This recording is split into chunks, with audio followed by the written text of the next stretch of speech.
هذه ماشي قصه ديال واحد مجرم وصافي، هذه قصه ديال عالم كامل فيه الفقر، طموح، الدم والفلوس. قصه خواكين الكابو غوزمان، وقصه العصابه اللي خلاتو يوصل لهذا المكان، سيناولا كارتيل. عدل لي هذاك الكويس ديال اتاي ولا قهوه، حيت هادشي اللي غادي تسمع دابا ما كيدوزش في التلفازه.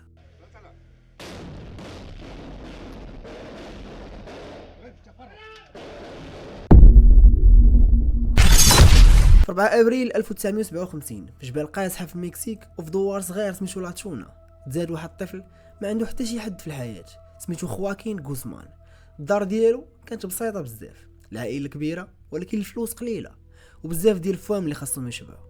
الاب ديالو كان فلاح، والحياه كانت قاصحه مع كل شيء من الصغر.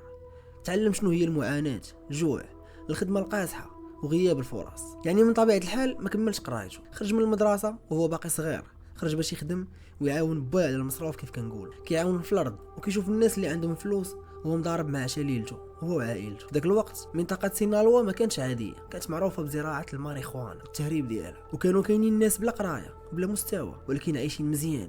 علاش وكيفاش؟ حيت داخلين في داك العالم المظلم.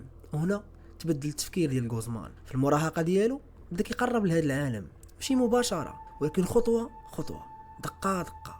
بدا كينقل السلاح، كيعاون في تهريب بسيط، وكان خدام مع ناس كبار في المجال. ولكن الحاجه اللي كانت مختلفه فيه هي انه ما كانش غير خدام، كان كيتعلم مع معلم، كيسول، كيراقب، كيجمع المعلومات. دابا خلينا نوقفوا شويه عند غوزمان ونشوفوا هذا الكارتيل ديال سينالوا كيفاش تزادت. في السبعينات والثمانينات المكسيك كانت فيها شبكات كبيره ديال تهريب المخدرات، ولكن مع تدخل الدوله شدوا بزاف ديال الزعماء وتفكات بعض التنظيمات.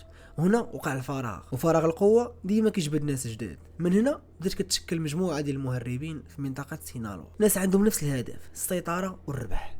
هذه المجموعه هي اللي غادي تولي من بعد سينالوا كارتيل. ما كانتش منظمه كبيره في البدايه، غير مجموعات صغار، ولكن مع الوقت ولات شبكه كبيره وقويه اللي كتفرض راسها في عالم الجريمه داخل ارض المكسيك. نرجعوا دابا لغوزمان. في الثمانينات بدا كيبان الاسم ديالو، دخل في شبكات اكبر وخدم مع شخصيات قويه في ذاك الوقت. تعلم كل شيء، كيفاش كيدوزوا الحدود، كيفاش كيتفاداو البوليس، وكيفاش كيتعاملوا مع الفلوس. ومع الوقت بدا كيولي عنده دور كبر ويتحمل المسؤوليه اكثر. من بعد جات الفرصه الكبيره، بعض القاده الكبار تشدوا والبلايص بقات خاويه. وهنا غوزمان قرر يلعب اللعبه الكبيره، بدا كيجمع الناس، كيبني العلاقات، كيطور الطرق ديال التهريب. ومن هنا بدا كيطلع بالزربه. واحد الحاجه اللي ميزاته هو التفكير خارج الصندوق، ما كانش كيعتمد غير على الطرق التقليديه، دار انفاق تحت الارض، استعمل طيارات صغيره، شاحنات مخبيه، كل شيء محسوب وكل حركه مدروسه. ومع التسعينات سينالوا كارتيل ولات من اقوى التنظيمات، ماشي غير في المكسيك ولكن حتى في العالم. فلوس بالملاير، شبكات عالميه، ناس خدامين في كل بلاصه، وكاين نظام دقيق، كاين اللي كينتج، كاين اللي كيوزع، وكاين اللي كينقل، وكاين حتى اللي كيبيع، وكاين اللي كيغسل الفلوس، يعني خاصو يخليها تبان جايه من طرق قانونيه بحال شي شركه كبيره. ولكن في العالم المظلم المشكل هو النجاح، ديما كيجبد المشاكل خصوصا في عالم الجريمه.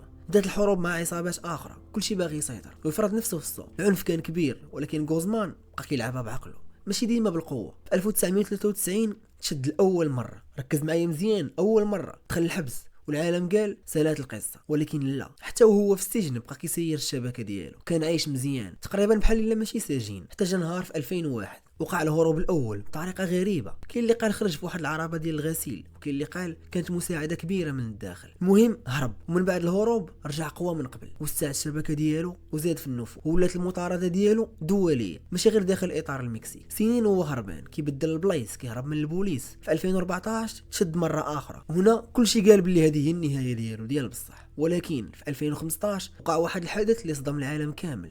السيد ما يمكنش هرب لثاني مره، كيف سمعتي، ثاني مره حفر غار تحت الحبس، مجهز بكل شيء، الضوء، التهويه، وحتى وسيله التنقل. نفق طويل بزاف، مخطط ليه مزيان، وقدر يهرب مره اخرى. هذا الشيء ورى للعالم ان الذكاء ديالو ماشي عادي، ما كاين حتى شي واحد كيهرب ديما. في 2016 شد مره اخرى، وهذه المره تم تسليمه للولايات المتحده في 2019. تحكم عليه تما بالسجن المؤبد، ونهايه القصه ديالو شخصيا سالات. ولكن القصه ديالنا مازال مستمره. ملي تشد الكابو خلى فراغ كبير في الكارتيل.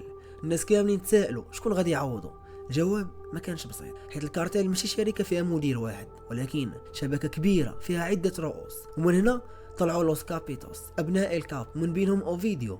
عقلوا معايا مزيان على هاد السميه. اوفيديو خوتو ماشي غير ورثوا الاسم، ولكن ورثوا حتى الحرب. بدلوا الطريقه القديمه ديال التهريب وركزوا على اخطر تجاره في العالم دابا، اللي هي الفينتانيل. مخدر قوي بزاف، كميات صغيره منه تقدر تقتل اي انسان، ولكن الارباح ديالو خياليه. هنا اوفيديو بان انه ماشي غير ولد الكاب، ولكن لاعب جديد عنده اسلوب مختلف. الشهرة ديالو الحقيقية بدات بواحد النهار اللي هز العالم كامل عام 2019. الجيش المكسيكي قدر يشد اوفيديو داخل كولياكان، وكان باين ان النهايه ديالو قربات، ولكن اللي وقع ما كان حتى شي واحد متوقع. تخيل معايا، تغير المدينه كامله تقلبات لساحه حرب. مسلحين ديال الكارتيل خرجوا بالشاحنات، اسلحه ثقيله، رشاشات، سدوا الطرق وحاصروا الجيش وخداو المدينه كامله رهينه. تخيل معايا مدينه كامله تشدات رهينه على قبل اوفيديو. الرساله كانت واضحه، الا ما طلقتوش سراحو غادي تحرق المدينه. الدوله المكسيكيه لقات راسها قدام اختيار صعيب، يا اما تحافظ على اوفيديو مشدود، يا اما تنقذ ارواح المدنيين. في الاخير خدات القرار الصادم وطلقت سراح اوفيديو. هذا الحدث تسمى بحرب كولياكان،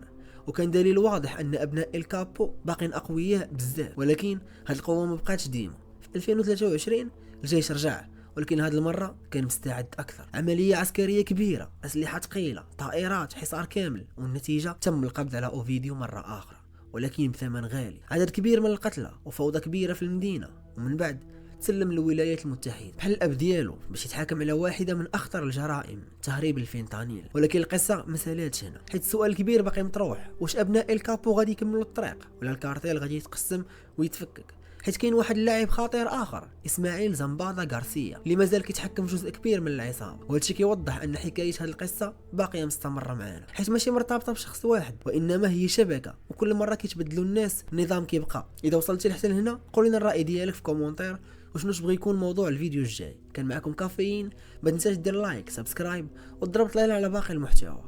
مع السلامه.